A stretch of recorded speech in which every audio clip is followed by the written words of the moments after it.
Yo, guys, what's up? This is your boy John, and I am extremely excited today because I got an old friend, but somebody probably brand new for you in this audience. His name is Rick Wilson. He is the CEO of Miva, and also he's the best-selling author of Dragonproof Ecommerce, and he's got a new book which we're going to get into called Dragonproof Principles. And let's just dive in. Hey, Rick, how are you doing, man? I'm doing great, John. Thanks for having me. Always a pleasure to talk to you. Man, I can't believe you let me read this book already. And Yeah, now you're it's the only about to person I've given drop. it to. You're the only person I've given it to outside the company. Really? Yeah, Wow. See, I feel special now. you That, should. that's good. Good, good. Very, very, very special. When I thought about who the audience for this book is, you were the first, not you personally, but your audience was the first thing that popped into my mind. Like, here's this guy Uh, who coaches entrepreneurs, who's out there telling them every day to get in the game. And that's kind of the point of the book, right? I mean, there's a lot more to it, but the point of the book is get in the game. get in the game. And I mean, what prompted you to write this at this point in your career? And we'll go into your career in a minute, but I mean, you've been doing, I don't know, have you ever had a job like other than ones you created? So yeah, but it's been a long time. In fact, I won't take too much time on this, but a couple of years ago, we were right before pandemic. I was in a senior management meeting at the office, and I was talking. We were talking about HR policies, and I was like, "Well, hey, like when I had a job, this was standard." And one of the people laughed. They're like, "When's the last time you had a freaking job?" but Exactly. but no, I've been running Miva now since 2007. And then before that, I actually worked for Miva as an employee, but I wasn't the owner or in charge. And then before that, I had a job too. So I've had two real adult jobs, maybe three. And then I've been CEO now for 14, 15 years. Wow. Okay. Cool. So, so what made you, like, why is this the time to write this type of book? So, I wrote the first book, Dragonproof E-commerce, which, as we were just talking about a little bit right before the show started, your first time you do anything, you look back on and you're like, oh, I could have done better. And but that first book was really this idea that in the age of Amazon, why have an independent business, right? I had started meeting people who were like, well, why should I start an online presence? I can just sell on Amazon. And I remember thinking to myself, this was probably 5 years ago. Wow, that's crazy thoughts, right? Like I wouldn't let someone else drive my future. So I wrote the first book, and the first book was all about, even if you're going to sell on Amazon, here's how to sort of dance with Amazon. That's why the idea of dragon proof, not dragon slay, dragon proof. You can live next to these dragons, the Elon Musks if you're in electric cars, or the Amazons if you're in e-commerce. And so then the original point of that first book obviously was just both to tell a story, but also as CEO of an e-commerce platform, go out, give that book away, do a talk, meet people. It was like a networking content marketing play, right? And then the pandemic hit. And I was like, well, I guess my idea of traveling around giving speeches is done. So I Yeah. we decided to dig in on the podcast. Well, I'm stuck at home. Let's record as much as we can. Let's get good at podcasting, right? Because if you can get, the trick to being good at this stuff is being concise, having something that's memorable, people can take away. And so focused a lot on the podcast. And during the first year of pandemic, what happened was, and you were on my show a few times, what happened was the themes kept repeating. So, especially when I would interview e-commerce sellers. So it started out with Right. this idea that I was going to interview store owners, and they would always say a lot of the same stuff. And that's fine, but you start seeing a pattern. And then that combined with this idea that I don't think it's hip, for lack of a better term, to start a business these days. And when I was a kid, that was, and maybe it was just where I grew up in the time, but starting a business was the goal, right? You wanted to work for yourself. You wanted to be successful on your own. You wanted to control your destiny. And what I see now is sort of a vibe, a trend in social media that is not totally anti-success, because on Instagram it's half people fronting to be successful, but like there's a bit of a cloud around being an entrepreneur, being successful. Business people aren't always seen as heroes, and I'm not saying they all are, but I think we need more heroic business people. Wow. Really Yeah. interesting.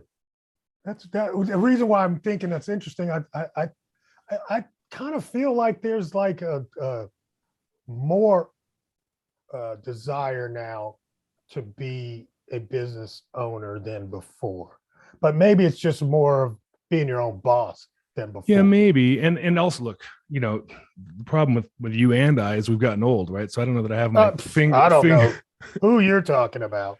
I don't have my finger on the pulse of what's cool anymore. But yeah, there's this sense in social media, kind of, I don't see, at least within the circles that I look at online, this drive to start your own business the way I felt like I did when I was a kid. It also just could be self-selection bias. When I was a kid, that's all I could think about. So I was surrounded by it. Mm-hmm. Yeah. Yeah. And in Dragonproof Principles, you really talked about when you were a kid and your dad was an entrepreneur and owned his own business. Can you go into a little bit about that? What was that like? Yeah. So when I was a kid, my dad had a manufacturing business, and it was, it was very pre-modern. It was very pre-internet life. He manufactured store fixtures. So imagine walking into a jewelry store and all the display cabinetry. My dad made that kind of stuff. And it was all custom high-end stuff in Southern California. We had Disney's contract. We had SeaWorld's contract. So if you went to Disneyland in the 80s and went shopping on Main Street, that was all my dad's display cabinetry. Yeah. And so, and my dad he was a guy from Oklahoma. He had been born in 1932 in the Great Depression in a barn. It was such like an American story. And he went from nothing. And then he, as a lot of guys of that age did, he joined the military to find a path. He wasn't in very long. He was in the Navy for about 4 years. Then he moved to California to chase the kind of American dream in California, right? And he went and started a business. So when I was a kid, that was how I was raised through and through. And yeah, the book, I cover some silly stories, the first computer I ever got and trying to sell that, sell computer training. Right. The funnier one is when I used to sell candy out of my backpack at school and I got called into the principal's office. But that was successful. That was successful until I got in trouble. Yeah. Certain things. Yeah. First principle in life, sell what there's a demand for. Yeah. Yeah. Well, one of the other principles you kind of go into that I thought was interesting is that you said there is no such thing as a steady state of business. Yep. Or steady state in business. What's that? What's that all about? How do I want to dig into that? You will be disrupted. And the question is, who is going to disrupt you, right? So you take a look at my dad's business, right? My dad manufactured store fixtures. Now, he got out of that business for a couple of reasons. If you remember the first Gulf War, 1991-ish, there was a recession that went hand in hand with that. And my dad had a big contract with Mervyn's. If you even knew what Mervyn's was, it was a big clothing retailer in California. Clothing store, yeah. And Mervyn's didn't pay my dad, and it basically squeezed my dad as the recession hit, and he lost his business over that after being in business for 32 years. Oh. And yeah, it was truly devastating to him, and had a big imprint on my life. I didn't go into that side of it in the book, but my dad was going to be disrupted either way. Right. And what I mean by that is that kind of manufacturing was changing. Environmental laws were changing. It was becoming possible to import stuff from overseas, right? You could import mostly finished cabinetry. What market there was for that kind of display cabinetry was either going to be super high end or super cheap. There wasn't going to be a lot of middle. And so he was going to get disrupted. And he didn't want to adopt to that. He didn't adapt to that, right? He kind of gave up. And he didn't have to. He could have adapted. Now, whether he would have been successful in his adaptation, we don't know. Right. But you look at, and then in the book, I talk about, Steve Jobs is probably most famous for this. You're going to be disrupted, so disrupt yourself, right? So the little stuff he got iconic about, taking out the disk drive in the iMac, taking out CD-ROM drives, stuff that we take for granted now. But, people are always, every time Apple changes a freaking dongle, people lose their minds, right? And so, but think about Yahoo, think about MySpace. We're watching Facebook be disrupted in real time. Now, I'm not saying Facebook's going out of business tomorrow. In fact, Facebook will be around as an entity for a long time, but we have seen peak Facebook, at least original Facebook that we think of. Yeah. I was telling somebody that the other day. I'm like, we were actually looking at the numbers that they just released for third quarter and the monthly active usership. is Yep. flatlining. Yeah. And like, I know, like, my personal use of Facebook has evolved over time, and it's still evolving. It's become primarily a place to post podcasts and pictures of my dogs and stuff. I don't really have personal conversations on there anymore. I feel like two things. I feel like I don't know that I kind of go through a self-reflection process of, is it really important I say this? Why does my opinion matter on this? And if I don't have a really strong answer, I just stay quiet. Or I try to. Sometimes my ego gets the best of me, and then I also remind myself that I don't really want to give Facebook any extra data to use for marketing against me, and so I'm trying to limit not just Facebook, but any product where I'm the product. I'd rather, if I'm going to be the product, I'd rather control it. Okay. Aren't we always the product now? I mean, anything you're doing for free online, you're the product. That is true. That's definitely one of the key things. If you're getting it for free, then they're selling you. Yeah, totally. They're using your data to sell you. And the thing is there's times that's okay, right? Like I'm into Apple computers and I read appleinsider.com. So of course their advertising is going to be relevant to me. I'm into cars, right? So if I read a car magazine, even a car website, their stuff's going to be relevant to me. If I buy something directly from Facebook, or I follow a brand I like and I get targeted, that's all fine, right? It's sort of I've chosen to be involved with that transaction, which feels natural and good to me, right? What I don't love, and we see this stuff is sort of taken over Facebook, and I don't want to go too far down this rabbit hole, but you see people answering these stupid meme questions, name a day that ends in Y, I'll wait kind of bullshit. And then people write some sort of snarky answer. And next thing they know, that data is being used to target them for advertising. That's the stuff I try to avoid. Other than your post, John, I replied to all your posts. No, you don't, but that's okay. I replied to a lot of them. It's what's funny is that, and you're referencing my question of the day that I do every once in a blue.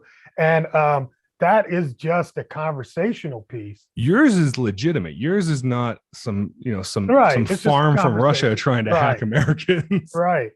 And but it's kind of funny that people assume especially a lot of our data crunchers and internet marketers, they always assume John, you're doing something.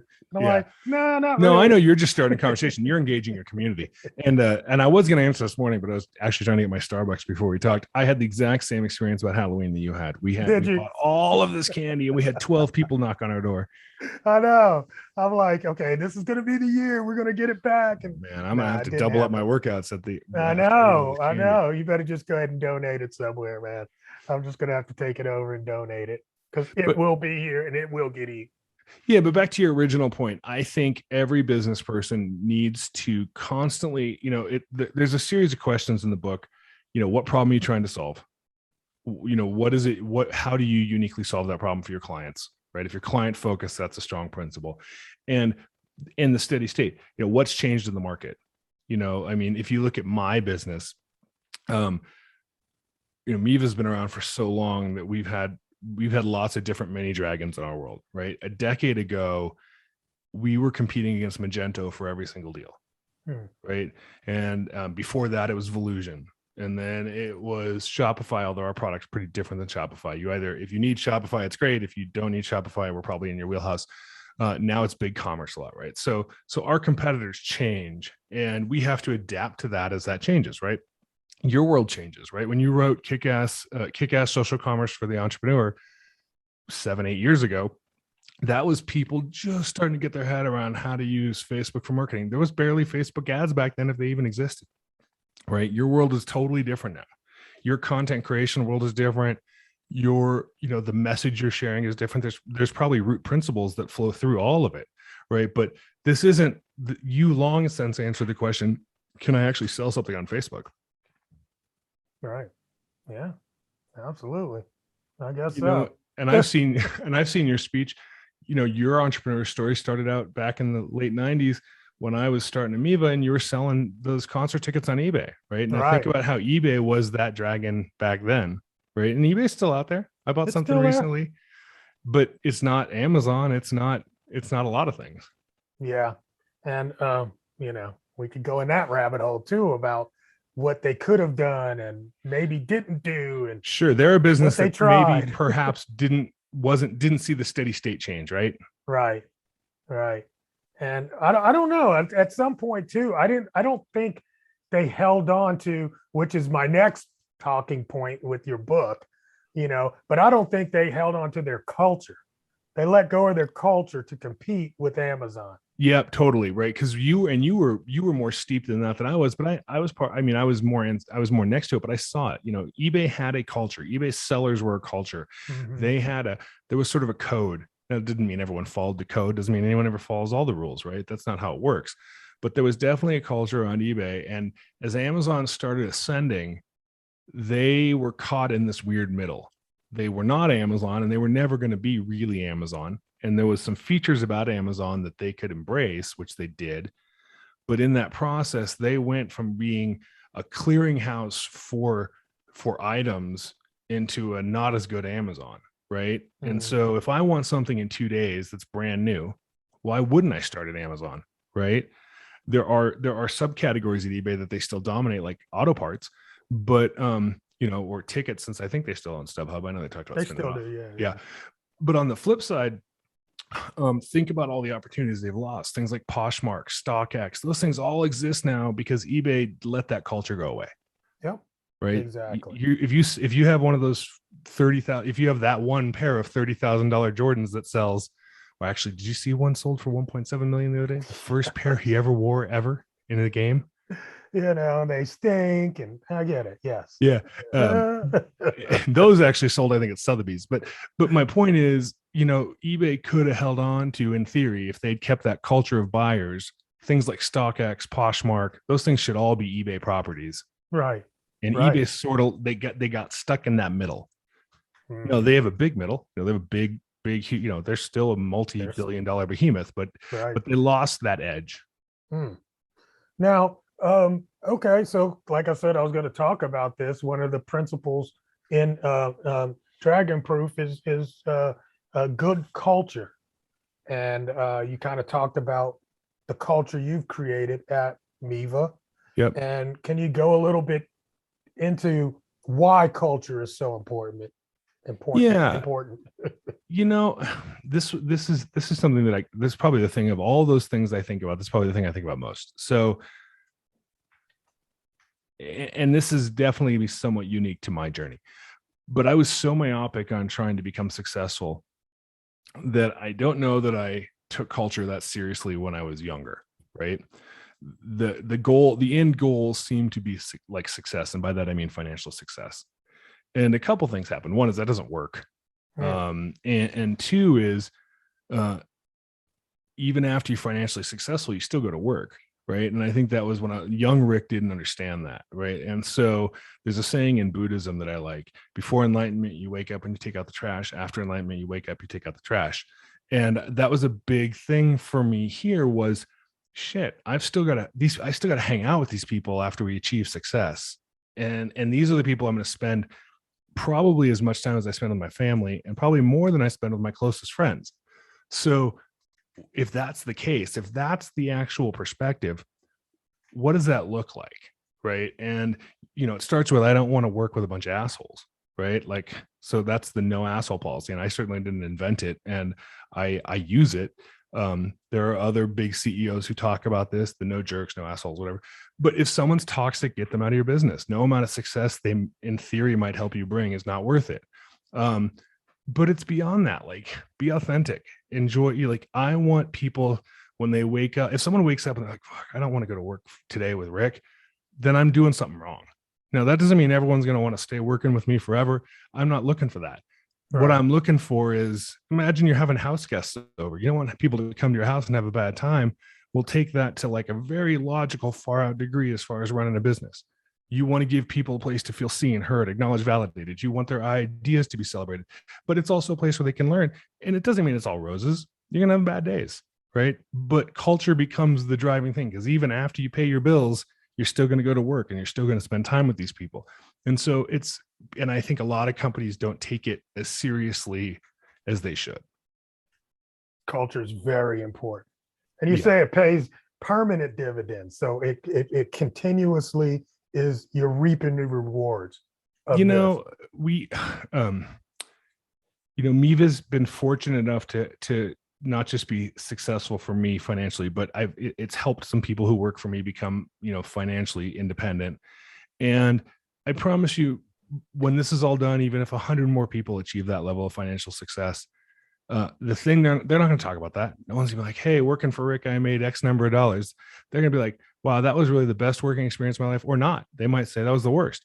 But the thing that they're going to remember is culture. They're going to remember how you made them feel, right? They're not going to remember how that direct deposit hit their account on September 30th. It just doesn't work that way. Yes. They're going to remember how you make them feel. Yep. So, you know what? Just going through the book, it's an easy read. I mean, how many pages? 160 or somewhere. Yeah, and I sent you the bigger type version just because we were playing with it. I think the actual print version, when it comes out here next week, it's gonna be like 118. It's designed to be 2 to 3 hours. Okay. Okay. Well, there was one line that stuck out. I'm kind of one of these people that when I read something, I try to get this one thing that that you're going to take away, because you can read stacks and stacks of books, but it's like at some point I want to remember one thing. It's like that makes it worthwhile. And and I don't know if this is yours. I love this. It says the best possible tactics are written in pencil. So I would love to take credit for that. Oh, I love that. I would love it. So that, and I don't know that my business partner Russ created that, but I got that from him. So Russ has always preached that to me. And so, and I don't go into too much, but Russ is a real interesting guy and figure in my life. So, he's one of 3 dedications in the book to him. You asked if I'd ever had a real job. So my first real job out of college, or my second real job out of college, him and I ended up sharing an office and working together. And that company was a mess. And at the time, it's actually very successful now. But that company was a mess at the time, and they hired him, and they eventually offered him the CEO gig to help turn the company around. And he's an engineer. The guy is a super genius, right? He gets embarrassed if I talk about this, but he was a super genius, right? He's got like a 170 IQ. He graduated college when he was like 14. He went to work for NASA when he was 16. He discovered a new X-ray source in the university of 16. Just real different kind of guy. I think you've even met Russ at MivaCon before, but and so Russ has been the single most directly influential mentor, not just mentor like you read in books, but personal mentor in my life as far as business goes. And he always taught me that principle. The best tactics are written in pencil. Yeah, go deep into that. What does that mean for you? How do you use that? And that gets into the core of the book, right? So the book is, you think about business books, right? And you think about, okay, what am I going to learn from this business book that I can apply to my business? Well, the truth is that you might pick up an idea or something, but you really should be looking for principles. What are guidelines I can follow to come up with a strategy? And so I have guidelines or strategies, principles that I run my business by, and I sit down and I conceptualize, whether I write them down or not, doesn't matter, but I conceptualize what I want to do. But you have to take real-time feedback. So like, Miva, as Miva was maturing, it took us a long time to find the right business model for us, right? So way back before we were a SaaS company, we were sold through web hosting companies like the GoDaddies of the world or the Bluehosts. And then we became a SaaS company, and we were priced kind of like Volusion, and we were just trying to figure our way out. And every time you go change your pricing, one thing I'm really thankful for is, knock on wood, I don't have to restructure our pricing anymore. But every time you do that, it's a bet the company kind of moment. Because if all your clients, signed up paying $50 a month, and now your pricing is going to be based on how much they sell, they may or may not stick around. And so, those kind of things, you come up with principles. Well, if I'm serving my clients well, and there's no next best alternative that's cheaper, this should work, right? So you kind of come up with a mathematical strategy. This in theory will work. But once you go deploy it, you better have a parachute in there to figure out if I'm doing it right. And that's what I mean by written in pencil. You sit in the proverbial boardroom, and you come up with a plan. And then when you start executing on it, you take feedback from your clients, you take feedback from your employees. And this is where the leadership part of this, and it's an art, comes in, it's your job to figure out, well, where am I trying to go? If I apply this feedback I'm getting because you can't really do exactly what customers ask, because their goal is not to help you build your business. Their goal is to get the thing they want. And it's always a negotiation. You're trying to find that middle ground, right? Make them happy in a way that serves your business. And I think you just have to constantly take feedback to learn it. I use the Netflix example in the book when they first tried to raise their price a buck, and people lost their minds. Dump Netflix. Now, this is before the modern streaming age, right? This was 8-9 years ago. And they tried to go, I think, from $7.99 a month to $8.99, and people just shut them down, and they backed it out. They publicly sort of apologized, mea culpa. They backed it out, and then they went back to the drawing board, and they saw that 4K was coming, and they saw that people were going to have multiple devices. So they started saying, okay, well, here, if you want 4K, it's this much. If you want 4 streams, it's this much. And now we all pay probably 2.5 times what we paid Netflix a decade ago, but no one's complaining about it anymore, right? And it's just a different beast, because they did it in pencil. They took the feedback and they adjusted, and then they went back out to market. Yeah, man. Okay, how many people do you guys employ at Miva? 135 right now, I think. Okay, so 2020 was a crazy year, and things happened so quickly. How did you navigate and keep your team and business together? What was a big, thing that you guys had to do to transition? So the first thing was the go remote, right? So God, in the beginning I did it poorly, and I think we finally started doing it well. But the first part was remote. So I was, speaking of Russ and I were having lunch. This was in February of 20. And MivaCon, our annual user conference in person, that's normally in person, was coming up in March. Dude. Oh, let me just say, I'm sitting here going, man, I don't want to get on this plane. Yeah, I remember telling you it was canceled. Yeah. And yeah, and for the listeners here, John has been coming to MivaCon off and on for 7 or 8 years now. John is one of our fan favorite keynotes.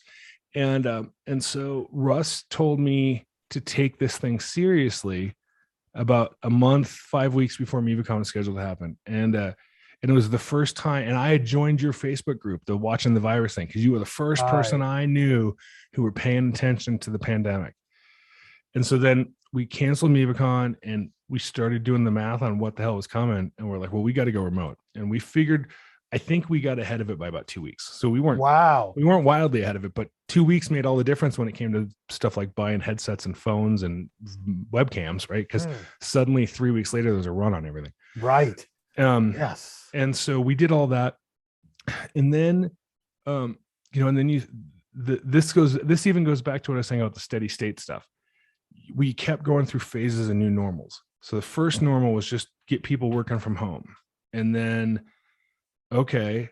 And then the second normal was, okay, people are working from home and they're being reasonably productive, but people are burning out, or people are working too much or too little, right? And so you keep having to, you can't just set the sail and go forever. You and I have both done motivational speaking and been around a lot of people.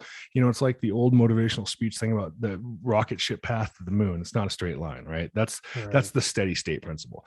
And so we had to reinvent Miva a number of times. And in the very beginning, that's both true of the life of Miva, but in pandemic, and in the very beginning, we were worried about our customers. We were worried.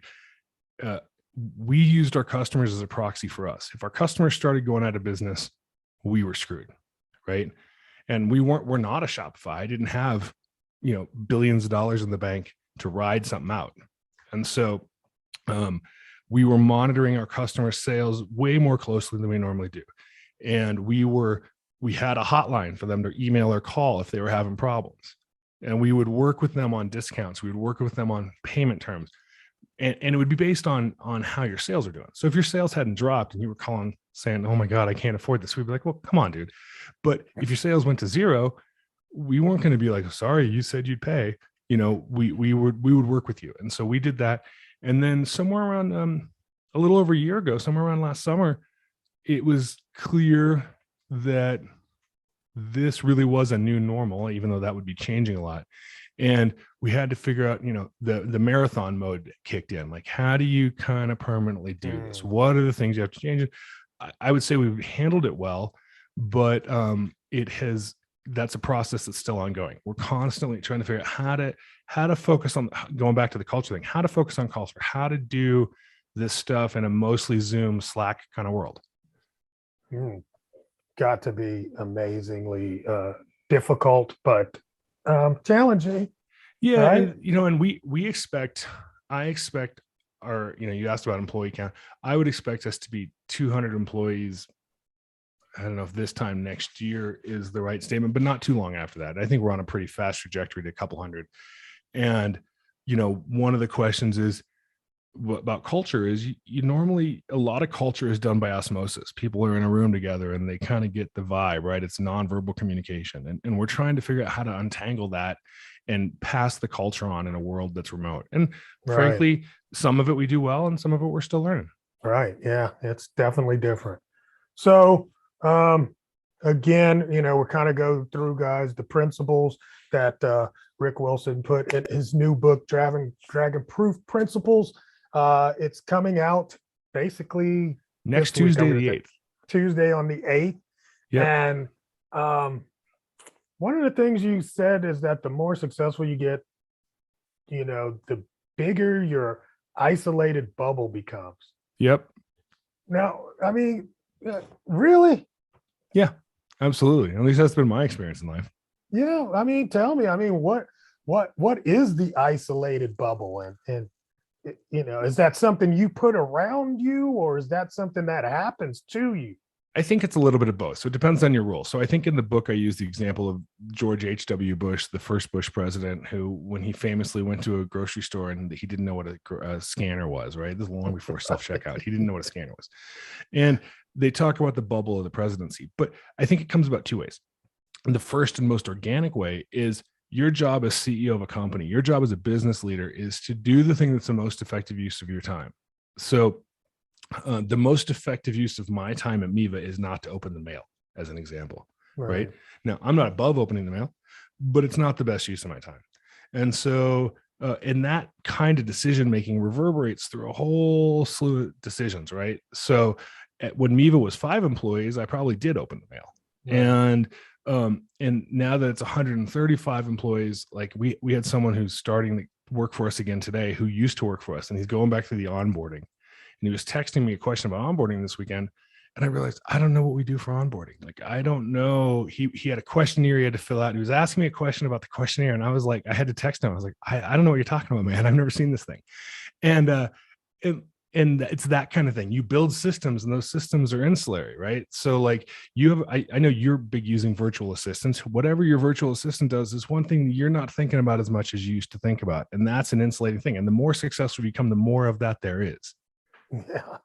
Yeah. I had somebody tag me, because I run this e-commerce group, and I had somebody tag me about what to do next when I'm signing up for Amazon.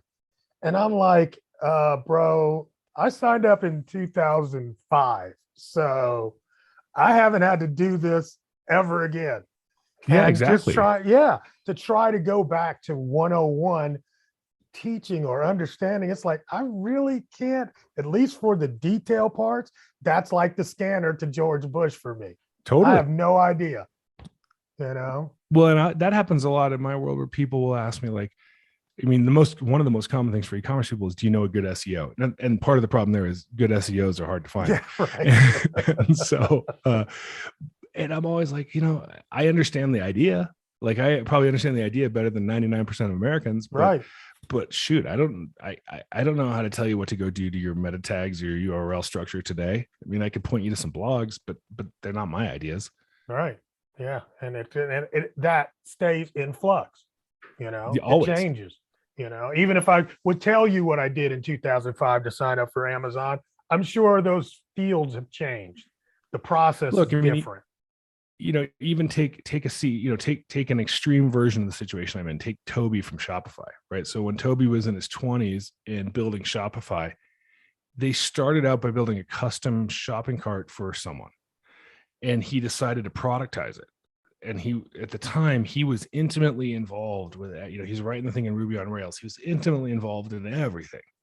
Now the guy's worth $10 billion or whatever, right? His problems today, his insulation is very different, right? He doesn't know as much as he would want to. He can't possibly know what it's like to figure out how to source a product from Alibaba or wherever and sell it for the very first time, right? The best he could do if he's really committed is talk to customers who are going through that and try to learn from them. But he just can't, you can't, and I don't always say it's a bad thing. It's just a thing and you have to be aware of it. It's sort of like how when comedians get real successful, sometimes they're not as funny as they used to be, because a lot of early comedians are funny because they're funny about the struggle of life. And suddenly if you're worth 20 million bucks, the struggle of life looks a little different. Yeah, that's hip hop completely. Totally. Yeah. And I'm a huge hip hop fan, and that's absolutely happens all the time there. And they struggle, you're Dr. Dre and you struggle with street cred, but you're a billionaire. I'd rather be the billionaire, but still it's a tough situation. Yeah. I think Jay-Z has really navigated that very well, because he redefined the game to be about what he does now. Yes. Yeah. He did. Okay. So I'm going to let you get out of here, but I really wanted to talk about this one story you put in the book about meeting John Donahoe, because, Donahoe took over eBay, I think in 2009 or somewhere around there. Yeah, somewhere around there. Yeah. And I had they had come to Atlanta to do an event, and I put together an after party, right, for just the sellers and stuff. Said, hey, we're going to have an after party down the street. Lo and behold, somebody's like, John Donahue's at the door. I'm like, are you kidding me?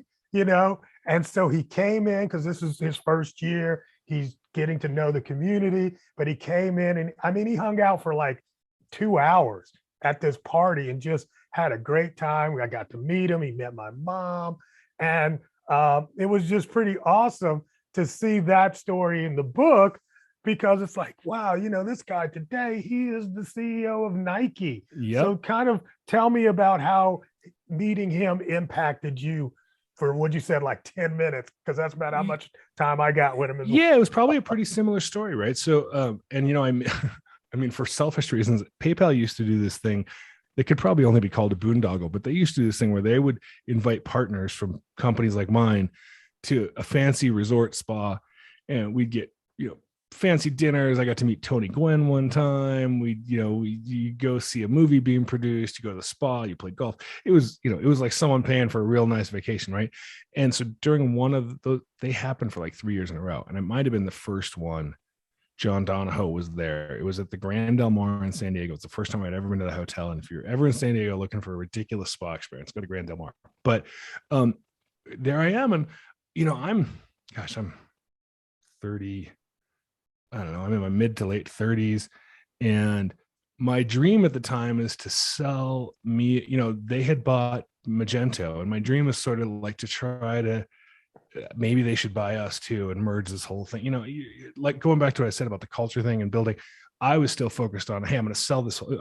My early years of Miva were more like treating it like a house flip before I got settled in for the long haul. Oh, wow. And so I just remember going to see John, or meeting John Donahoe, and I don't know what I'm going to say to the guy. I'm nervous. There's a part of me that thinks if I say just the right, it's like open sesame. If I say just the right magic 3 words, maybe he'll buy my company. And it wasn't like that at all. But what he came off like was he was really grounded. I don't know for sure, but I suspect if I saw him today, he may remember me. He had that kind of presence to him. Right. He seemed really settled. And I had met the previous CEO the CEO of PayPal at the time, who would have worked for John. I had recently had a meeting with, and nice enough guy. I think he's now the CEO of ShopRunner. Nice enough guy, but different presence, right? Every once in a while you meet someone and they just make you feel this was always the rumor about Bill Clinton. You meet Bill Clinton and you feel like he'll remember you. John Donahoe had that presence. He seemed really grounded. And he just talked about how the eBay community is what makes eBay work, whether it's the sellers or companies like Miva, that he was really trying to figure out how to expand this community. And John's tenure at eBay was pretty good. He navigated some tough stuff. I think his tenure at Nike is probably going to be his legacy, right? He has taken that company to a new place. But what happened was I'd met him, and then I didn't think much of it. And then about 3 months ago, I read this article in the Wall Street Journal about his whole self-care routine. And he just talks about how he's been in therapy for 30 years. He talks about his trainer works out. He talked about his training regimen. And, some of these pieces, you're always a little skeptical on what the media is presenting, but it all rang true with the guy I had met. And so that's why I decided to include that story in the book, because I thought he was a really authentic, interesting leader, and I could see why people want to work for him. And and so for yourself, you've definitely went in and done some transition in terms of, how you care for yourself and work out and things like that. Can you talk to that for just a minute? Sure. So you asked, I sort of was laughing when you asked about the pandemic, because the beginning of the pandemic started rough. At least, I think this was a common story, but it started rough for me for sure. So I was always kind of a work hard, play hard kind of guy. And so, and my life always had a lot of activity. And so before pandemic, you're, only 2 months before pandemic, I was out in New York with your buddy Phil, and I was at their award show, and you're going to this and to that and to this, and you're always, you're home for a few days, and right at the time you get your breath, you jump into the next thing. And so when pandemic hit and I was stuck at home, losing that, really, it was kind of ripping a Band-Aid off. And the beginning of that for me was I wasn't moving. I wasn't working out. I wasn't doing, I was just sitting on my ass, and I was eating too much, and I was working from home, and I was drinking too much. And I gained, I've always been a big guy, but I gained, 25, 30 pounds in the first few months of pandemic. So I was probably 300 when I started pandemic, and I hit 330. And then I was out, and I remember I was out just having a lollygag day, sitting by a pool, and I got up to go to the bathroom, and I was like, I just feel like crap. Like why is going to the bathroom should never be hard, right? This shouldn't be, and I don't mean the actual act of going to the bathroom. I just mean just getting up walking to the bathroom felt like a chore. And I was like, something's got to change. And so my girlfriend was really into Peloton. Who's now my fiance. But my girlfriend was really into Peloton. I was like, well, maybe I'll try. I was just like, I'll try something. So I ordered a Peloton for my birthday. I stopped drinking. And I've lost 55, 60 pounds since then. And it's been it's a radical transformation. And the funny thing is it wasn't none of it was, it's not like I'm on the Peloton 2 hours a day, John. If I'm struggling, I ride for 15 minutes. Like I just, my rule is get on the bike. I'm on it. Yeah. And that has been the true transformational thing. And how has that helped you now be a better CEO? Oh God. A lot of ways, and this could be its own book, but when you're constantly being bombarded with external stimulus, whether it's food, whether it's just activities, like business travel, it's hard to stop and slow down and be present with your needs, whether it's with your partner. I don't have kids, but whether it's your partner, your kids, your employees, if your mind is racing to that next thing, it's really hard to hear the thing that someone's trying to talk to you about. And so by getting focused on my health and getting focused on my external, like the control of the external stimulus, it allows me to listen to employees. It allows me to assess what's going on. It allows me to do the same thing with my clients. Right. And frankly, before, they were probably getting a lesser version of me because I was distracted. Okay. Last question, man. And this is always my last question. So it's like, what did I not ask you that I should have asked you? Oh man, surprisingly hard question. I don't know the answer to that, but I guess I don't know. Well, that's cool. Yeah, I think you got them. I mean, I think the things that are kind of rattling around in my brain that weren't questions you didn't ask. You commented on it being a quick read. If you've ever read the 1 Minute Manager book, it was loosely modeled on that idea. Have a book that's short and quick that you can take something from, right? It's exactly what you said. I want something I can remember from this book. And if Yeah. someone remembers 1, 2, 3 things, that's awesome. Right. And it's not just these principles, it's all of it. It's whether people are listening to you all the time. You're trying to learn how to problem solve. Problem solving is what it means to be a leader. Whether you're a business leader or a leader in your family or a leader in your community, you're solving problems. And the idea here is to share some amount of wisdom to help people solve problems better. That's the goal. Well, I think you absolutely accomplished that. And like you said, for real, the book is very memorable. It's an easy read and it's a great pickup. So guys, definitely grab Dragonproof Principles by Rick Wilson. Rick, thank you so much for your time and your openness. I really appreciate it, brother.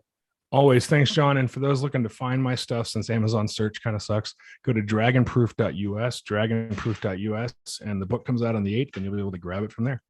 Perfect. As always, John, it was a pleasure. Yes, sir. We'll talk soon, man. Yeah, we will. Peace.